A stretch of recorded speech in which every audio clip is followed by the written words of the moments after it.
आज आपसे कुछ प्रश्न हैं।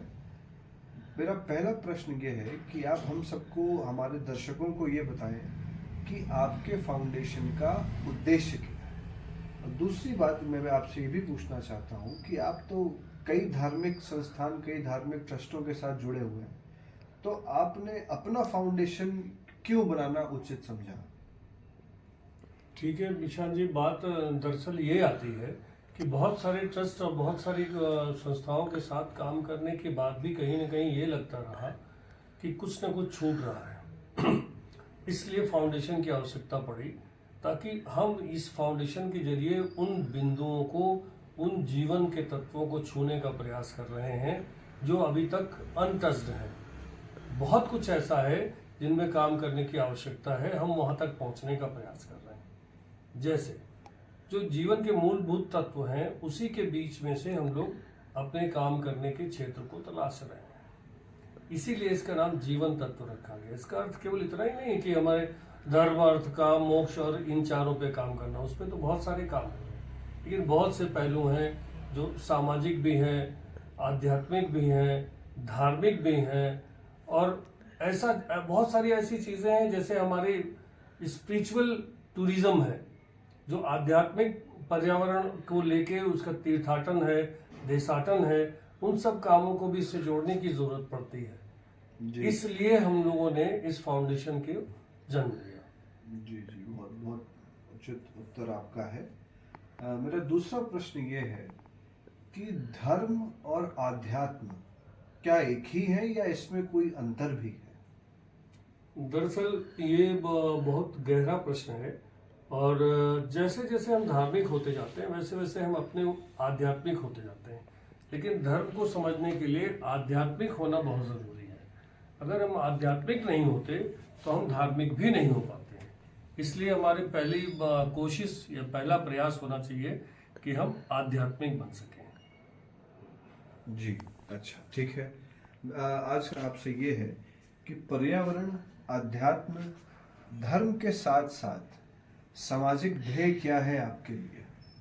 हाँ, ये भी एक बात आती है निकल के कि पहला लक्ष्य जो जीवन तत्व फाउंडेशन का है, ये तो पर्यावरण ही है। जब हम पर्यावरण के लिए काम करने जाते हैं तो उस समय एक परंपरा सी चल पड़ी है कि लोग पेड़ लगाने की बात करते हैं कि हम ज़्यादा से ज़्यादा पेड़ लगाएं।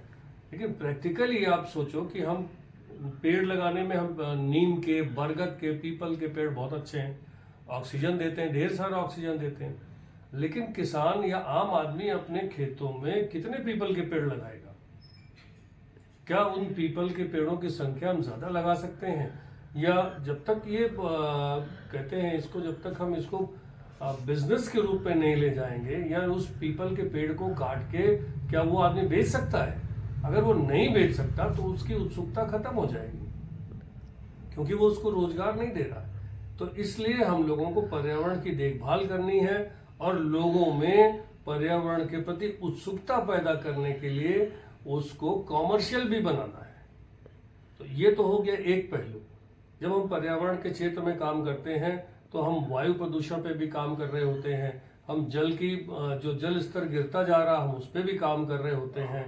और इन सारी स्थितियों को देख के ये लगता है कि ग्रीन हाउस गैसों का उत्सर्जन जितना कम होगा उतना ही ज़्यादा हमारे ग्लेशियर कम पिघलेंगे और हमारे समुद्र का जल स्तर बढ़ेगा नहीं, तो जो विभिन्न देशों के डूबने का खतरा है वो भी कम हो जाएगा।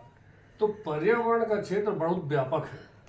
इन सब को करने के लिए हमें और सारे बिंदुओं पे, पहलुओं को समेट के चलना होता है। जैसे फाउंडेशन इसी में काम कर रहा है कि ये तो हमने एक पर्यावरण का विषय बताया आपको।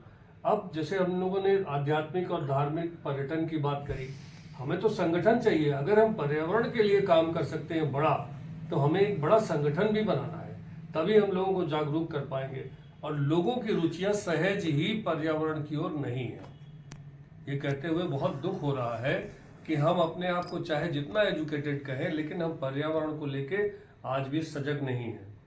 तो हम उस संगठन को बनाने के लिए हम युवाओं पे, बच्चों पे, बुजुर्गों पे, सभी पे काम कर रहे हैं। जैसे आपने सामाजिकता की बात करी, तो जब हम इस पे काम करते हैं तो हम बुजुर्ग के लिए क्या कर रहे होते हैं? हम बुजुर्गों के लिए ये करना चाहते हैं कि जो हमारे, जैसे हमारे सदस्य हैं, फाउंडेशन के सदस्य हैं, वो बुजुर्ग हैं, तो हम उनको क्या करेंगे, वो कहीं जाना चाहते हैं देशाटन के लिए, तीर्थाटन के लिए, तो उनके साथ लोग नहीं, वो अकेले हो चुके, तो हम अपने वॉलंटियर्स को तैयार करते हैं जो उनके इस आवश्यकता की पूर्ति कर सकते हैं। देश दुनिया में लेके उनको जाएंगे उनके साथ, और उनको देशाटन और तीर्थाटन कराने में सहयोग करेंगे। ये तो हो गई बुजुर्ग की बात।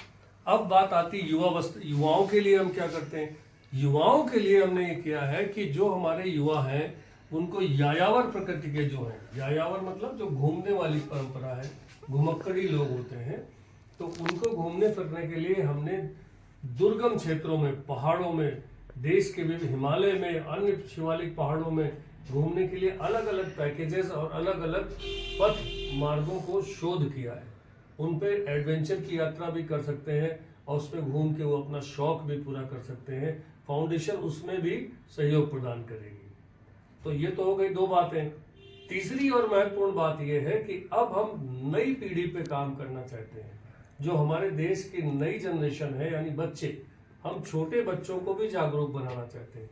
इसलिए फाउंडेशन हमारी केंद्रीय विद्यालयों या अन्य स्कूल कॉलेज विद्यालयों में जाके ऐसे कार्यक्रम का आयोजन करती है, ऐसे कार्यशालाओं का आयोजन कर रही है जिसमें हम छोटे बच्चों को जागरूक कर सकें इसके प्रति, पर्यावरण के प्रति और उनके माता पिता के प्रति जो दायित्व है उनको लेके कर सके। तो फाउंडेशन का जो प्रयास है, जो उद्देश्य है, वो बहुत व्यापक है। अंत में एक बात और जान लेना जरूरी है। हमारे आजकल हमारे देश में पाश्चात्य देशों की तरह एक कल्चर बहुत ज़्यादा बढ़ गया है कि जो कपल हैं वो अपने रोजगार और अपनी नौकरियों में व्यस्त हैं, तो वो अपने माता को या पिता को सहज ही वृद्धाश्रम में या ओल्ड एज होम में भर्ती करने में कोई शर्म महसूस नहीं करते। ऐसा वो आसानी से कर देते हैं। दूसरी ओर आप जब देखोगे तो ये आपको दिखता है कि छोटे बच्चों की संख्या भी अनाथालयों में बढ़ती जा रही है। वहां पर वैतनिक कर्मचारी जो वेतन लेते हैं वो बच्चों का लालन पालन करते हैं। तो कोई भी आदमी जो वैतनिक कर्मचारी सरकारी विभाग में या गैर सरकारी विभाग में काम कर रहा है, वो कार्य के प्रति कितना निष्ठावान है ये आप आसानी से जानते हैं। उसकी निष्ठा को हम आप सब जानते हैं। तो ऐसी दशा में फाउंडेशन का यह भी प्रयास हो रहा है, इस पे शोध चल रहा है, काम चल रहा है कि जहां भी अनाथालय और वृद्धाश्रम एक साथ बनाए जाए, इस पे क्या लाभ होंगे, क्या नुकसान होंगे, क्या समस्याएं आएंगी, इस पे अब शोध चल रहा है। इसी तरह से मेरा ये कहना है कि जब ज्यों ज्यों हम आध्यात्मिक होते जाएंगे त्यों त्यों हम धर्म को भी समझेंगे और हम अपनी नदियों को मैला नहीं करेंगे, हम पर्यावरण को भी सुरक्षित रखेंगे। यही हमारे फाउंडेशन का प्रयास है।